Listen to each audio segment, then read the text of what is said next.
नवरात्रि के पहले दिन माँ शैलपुत्री की पूजा की जाती है। शैलपुत्री का अर्थ है पहाड़ों के राजा हिमालय की पुत्री। ये देवी माँ सती का पुनर्जन्म मानी जाती हैं। उनका रूप, उनकी शक्ति और उनकी भक्ति सभी भक्तों को एक नई शुरुआत का संदेश देते हैं। पुराणों के अनुसार देवी सती ने अपने पिता दक्ष के यज्ञ में भगवान शिव के अपमान से दुखित होकर अग्नि में अपने शरीर का त्याग किया। इसके बाद उनका पुनर्जन्म हिमालय के घर में राजा हिमालय की पुत्री के रूप में हुआ। इसी कारण उन्हें शैलपुत्री कहा गया। ये रूप माँ पार्वती का प्रथम स्वरूप है, जिन्होंने बाद में भगवान शिव को अपने पति के रूप में पाने के लिए कठोर तपस्या की। माँ शैलपुत्री के हाथ में त्रिशूल और कमल होता है और उनका वाहन नंदी वृषभ है। माँ शैलपुत्री का रूप शक्ति और भक्ति का प्रतीक है। उनके हाथ का त्रिशूल शक्ति और साहस को दर्शाता है, कमल पवित्रता और शांति का प्रतीक है और वृषभ उनकी धैर्य और धर्म के प्रति निष्ठा को दर्शाता है। नवरात्रि के पहले दिन माँ शैलपुत्री की उपासना करने से भक्तों के जीवन में एक नए अध्याय की शुरुआत होती है। ये हमें सिखाती हैं कि सच्ची शक्ति तभी प्रकट होती है जब हमारा मन भक्ति और श्रद्धा से पूर्ण हो। इस प्रकार माँ शैलपुत्री की पूजा से नवरात्रि की शुरुआत होती है। आइए हम सब मिलकर माँ को प्रणाम करें और उनकी कृपा एवं आशीर्वाद प्राप्त करें। जय माँ शैलपुत्री। नवरात्रि के दूसरे दिन माँ ब्रह्मचारिणी की पूजा की जाती है। ब्रह्मचारिणी का अर्थ है वो जो ब्रह्म का आचरण करती हैं, यानी अपने जीवन को तप और व्रत में व्यतीत करती हैं। ये देवी माँ पार्वती का तपस्विनी रूप हैं। पुराणों के अनुसार जब देवी पार्वती ने शिवजी को अपने पति के रूप में पाने का संकल्प किया, तब उन्होंने कठोर तपस्या की, वर्षों तक निर्जल और निराहार व्रत रखा, कठिन वन में रहती रहीं और अपने मन, वचन और कर्म को शिव भक्ति में समर्पित कर दिया। उनकी तपस्या से प्रसन्न होकर ब्रह्मा जी ने वर दिया कि वे शिवजी को अपने पति के रूप में प्राप्त करेंगी। इसी तपस्या के दौरान माँ का रूप ब्रह्मचारिणी कहा गया। माँ ब्रह्मचारिणी के हाथ में जपमाला और कमंडल होता है। जपमाला भक्ति, ध्यान और तपस्या का प्रतीक है और कमंडल साधना और सरलता का। उनका रूप हमें ये सिखाता है कि जीवन में सच्ची सफलता और दिव्य कृपा तभी प्राप्त होती है जब हम अपनी इच्छाओं पर नियंत्रण रखकर श्रद्धा और धैर्य के साथ अपने लक्ष्य पर टिके रहें। जो भक्त माँ ब्रह्मचारिणी की पूजा करते हैं, उन्हें तप, भक्ति और धैर्य का आशीर्वाद प्राप्त होता है। इस रूप की उपासना से जीवन के सभी संघर्षों में मनोबल और समर्पण की शक्ति मिलती है। जय माँ ब्रह्मचारिणी। नवरात्रि के तीसरे दिन माँ चंद्रघंटा की आराधना की जाती है। उनके माथे पर घंटी के आकार का चंद्रमा विराजमान होता है, इसलिए उनका नाम चंद्रघंटा पड़ा। ये रूप माँ का साहस और शक्ति से भरा रूप है। पुराणों के अनुसार जब माँ पार्वती ने शिवजी से विवाह किया, तब उन्होंने ये रूप धारण किया। उनके माथे पर अर्धचंद्र घंटी के रूप में विराजमान था, जो हमेशा घंटी की तरह ध्वनि कर और असुरों के हृदय को कंपित कर देता। विवाह के बाद जब असुरों ने देवताओं पर आक्रमण किया, तब माँ ने अपने इस रूप में शक्ति स्वरूप बनकर युद्ध में भाग लिया। उन्होंने त्रिशूल, तलवार, गदा, धनुष और अन्य आयुधों के साथ असुरों का नाश किया। माँ चंद्रघंटा का वाहन व्याघ्र है, जो सिद्धांतों पर चलने वाली शक्ति और भय पर विजय पाने की क्षमता का प्रतीक है।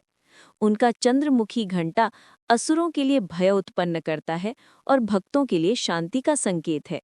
उनके 10 हाथ हमें सिखाते हैं कि एक भक्त को अपने जीवन में साहस, समर्पण और अनुशासन के साथ हर कठिनाई का सामना करना चाहिए। माँ चंद्रघंटा की उपासना से भक्तों के जीवन से सभी भय दूर होते हैं। उनका आशीर्वाद शौर्य, साहस और समृद्धि प्रदान करता है। आइए नवरात्रि के तीसरे दिन माँ चंद्रघंटा को नमन करें। जय माँ चंद्रघंटा। नवरात्रि के चौथे दिन माँ कूष्मांडा की उपासना की जाती है। कूष्मांडा का अर्थ है कू अर्थात थोड़ी, ऊष्मा अर्थात ऊर्जा और अंडा अर्थात ब्रह्मांड। यानी माँ कूष्मांडा वही हैं जिनसे अल्प सी ऊर्जा से भी पूरा ब्रह्मांड उत्पन्न हुआ। पुराणों के अनुसार सृष्टि के आरंभ में हर तरफ अंधकार था, न सूर्य था, न चंद्रमा, न ही समय का अस्तित्व। तब माँ आदिशक्ति ने अपने दिव्य हास्य से प्रकाश उत्पन्न किया, जिससे पूरी सृष्टि का प्रारंभ हुआ। इसलिए माँ कूष्मांडा को ब्रह्मांड की सृष्टा कहा जाता है। उनका रूप अष्टभुजा है। उनके 8 हाथों में जपमाला, कमंडल, धनुष, बाण, कमल, अमृत कलश और चक्र विराजमान है। उनका वाहन सिंह है, जो शौर्य और शक्ति का प्रतीक है। माँ कूष्मांडा को जगत का ऊर्जा स्वरूप माना जाता है।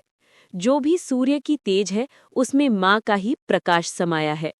उनका रूप हमें सिखाता है कि हर जीव के अंदर अनंत ऊर्जा समाहित है, बस उसे जगाने की आवश्यकता है।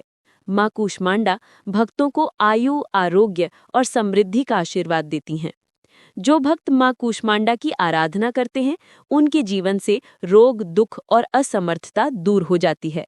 माँ अपने भक्तों के हृदय को ऊर्जा से भर देती हैं और उनकी साधना से जीवन में उन्नति का मार्ग प्रशस्त होता है। आइए नवरात्रि के चौथे दिन माँ कूष्मांडा को नमन करें। जय माँ कूष्मांडा। नवरात्रि के 5वें दिन माँ स्कंद माता की आराधना की जाती है। स्कंद अर्थात कार्तिकेय और माता अर्थात माँ। माँ स्कंद माता वही हैं जिन्होंने अपने गोद में बालक स्कंद को बिठाकर संसार को दयालुता, करुणा और माँ का निस्वार्थ प्रेम दिखाया। पुराणों के अनुसार जब असुर तारकासुर का अत्याचार बढ़ गया था, तब उसका वध केवल शिव पुत्र ही कर सकते थे। इसलिए माँ पार्वती ने शिवजी से विवाह कर कार्तिकेय को जन्म दिया। माँ स्कंद माता हमेशा अपने गोद में कुमार स्कंद को बिठाकर विराजमान रहती हैं। उनका वाहन सिंह है और उनके 4 हाथों में कमल फूले होते हैं। उनके गोद में विराजमान बालक स्कंद सेनाओं के देवता और देवताओं के सेनापति बने। माँ स्कंद माता माँ की ममता, निस्वार्थ प्रेम और समर्पण का प्रतीक हैं। उनके कमल फूल दिव्य शांति और पवित्रता को दर्शाते हैं। उनकी उपासना से भक्त को जीवन में शांति, समृद्धि और संतान सुख प्राप्त होता है। माँ अपने भक्तों के सभी दुख दूर कर उन्हें सहज प्रेम और करुणा से भर देती हैं। जो भक्त माँ स्कंद माता की आराधना करते हैं, उनके जीवन में भक्ति और भाव भावना का विकास होता है। माँ अपने आशीर्वाद से हर व्यक्ति के जीवन को उन्नति और शांति से भर देती हैं। आइए नवरात्रि के 5वें दिन माँ स्कंद माता को नमन करें। जय माँ स्कंद माता। नवरात्रि के 6वें दिन माँ कात्यायनी की उपासना की जाती है। उनका नाम कात्यायनी इसलिए पड़ा क्योंकि उनका जन्म महर्षि कात्यायन के घर हुआ था। ये माँ दुर्गा का योद्धा रूप है, जो शक्ति और साहस का प्रतीक है। पुराणों के अनुसार जब महिषासुर जैसे असुरों ने तीनों लोक में हल्ला मचा दिया, तब देवताओं ने माँ शक्ति से प्रार्थना की।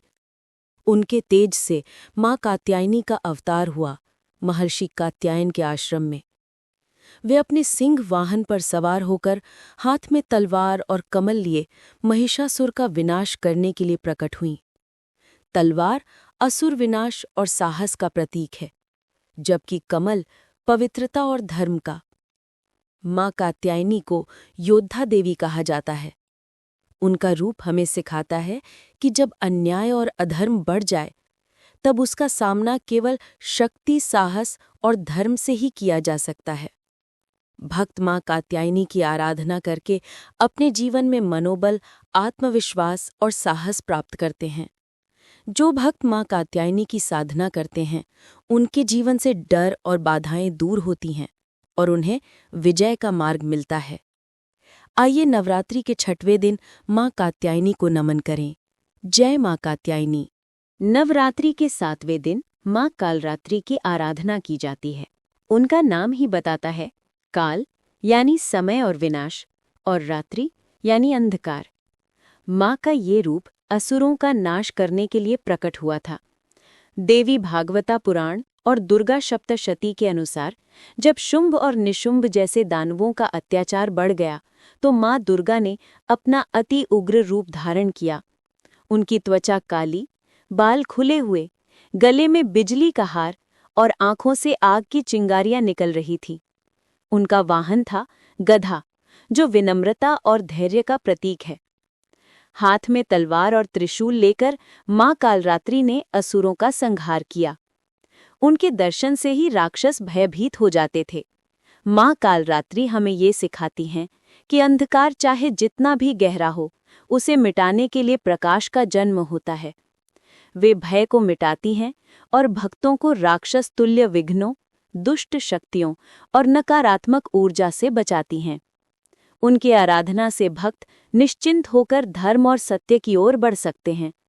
जो माँ कालरात्रि की पूजा करते हैं, उनकी रक्षा होती है सभी दुष्ट शक्तियों से और उन्हें साहस, धैर्य और जीवन में शक्ति प्राप्त होती है। आइए नवरात्रि के 7वें दिन माँ कालरात्रि को नमन करें। जय माँ कालरात्रि। नवरात्रि के अष्टम दिन माँ महागौरी की उपासना की जाती है। उनका नाम ही उनके रूप को दर्शाता है। महा यानी अति और गौरी यानी सफेद, शुद्ध और प्रकाशमयी। माँ महागौरी पवित्रता, शांति और क्षमा की देवी हैं। शिव पुराण के अनुसार माँ पार्वती ने भगवान शंकर को प्राप्त करने के लिए कठिन तपस्या की थी।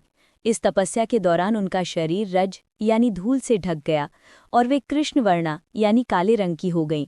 जब उनकी तपस्या से प्रसन्न होकर भगवान शिव ने उन्हें स्नान कराया, तब उनका रूप निर्मल, कोमल और अति गौरी हो गया। इसी रूप में उन्हें महागौरी कहा गया। माँ महागौरी को त्रिशूल और डमरू धारण किए हुए दिखाया जाता है। उनका वाहन है नंदी, जो धैर्य और विश्वास का प्रतीक है। उनकी उपासना से पाप धुल जाते हैं, मन शुद्ध होता है और जीवन में शांति और प्रेम आता है। माँ महागौरी हमें ये सिखाती हैं कि तपस्या और धैर्य से हर कठिनाई दूर होती है और अंत में पवित्रता और सफलता प्राप्त होती है। जो भक्त माँ महागौरी की आराधना करते हैं, उनकी सभी आध्यात्मिक और भौतिक बाधाएं दूर होती हैं और उन्हें प्रेम, क्षमा और शांति का वरदान मिलता है। आइए नवरात्रि के अष्टम दिन माँ महागौरी को नमन करें। जय माँ महागौरी।